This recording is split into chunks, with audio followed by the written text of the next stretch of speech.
যারা তন্ত্রশাস্ত্র এবং তন্ত্র ব্যবহার করেন তাদের জন্য এটি একটি গুরুত্বপূর্ণ ভেষজ ওষুধ।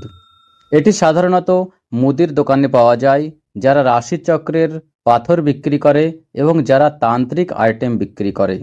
হস্তজড়ি এবং হস্তজুড়ি নামে পরিচিত এই ভেষজ ওষুধের পাতার রং সবুজ। এর অন্যদিকে অর্থাৎ পাতার নিচের অংশ সাদা হয়। গোলাপের মতো ফুল ফুটে ওঠে। কোথাও কোথাও ফুলে নীল রঙও পাওয়া যায়। এই ভেষজ ওষুধ গাছের ছায়ায় ও মাটিতে জন্মায়। এর মূল গোলাকার হয়। এর মূলে হস্তজড়ি তৈরি হয়। ধূর্ততান্ত্রিকরা এটিকে গুঁড়ো করে পিষে কোনো বিশেষ ব্যক্তিকে তাদের ব্যবসা চালানোর জন্য এই পাউডার খাওয়ায়। এই পাউডারের প্রভাবে ব্যক্তির মাথা ঘোরা শুরু হয়, ঠান্ডা ঘাম বের হয় এবং খিঁচুনি শুরু হয়।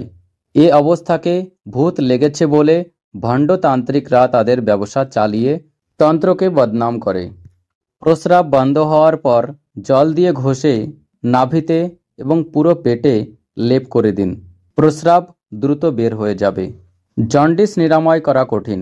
এই রোগ সম্পূর্ণরূপে নির্মূল করতে হস্তজড়ির গুঁড়ো নিয়ে মধু মিশিয়ে খাওয়ান। এরপর গরম কাপড় পরিয়ে দিন। শীঘ্রই সে ঘামতে শুরু করবে। এই ঘাম অতিরিক্ত হবে এবং এর রঙও হলুদ হবে। এরপরে একটি তোয়ালে দিয়ে শরীর পরিষ্কার করুন। এই জটিল রোগটি সম্পূর্ণরূপে ধ্বংস হয়ে যাবে। এসব ছাড়াও তন্ত্রেও এর চমৎকার ব্যবহার রয়েছে। পারদের তৈরি শিবলিঙ্গের অপার মহিমা রয়েছে। এটি তৈরি করার জন্য প্রথম অপরিহার্য আইটেম হল হস্তজড়ি।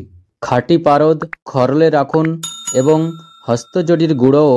এবার এগুলো একসাথে মেশান। মেশালে পারদ নষ্ট হয়, কিন্তু ভিজেই থেকে যায়। এই ভেজা পারদকে ইচ্ছা অনুযায়ী আকার দিন এবং এটাকে রেখে দিন। কিছুক্ষণ রাখার পর শুকিয়ে যাবে। বশীকরণেও হস্তজড়ির ব্যবহার হয়। তাবিজে ভরে ডান হাতে পরুন। এর ফলে প্রবল বশীকরণ হয়।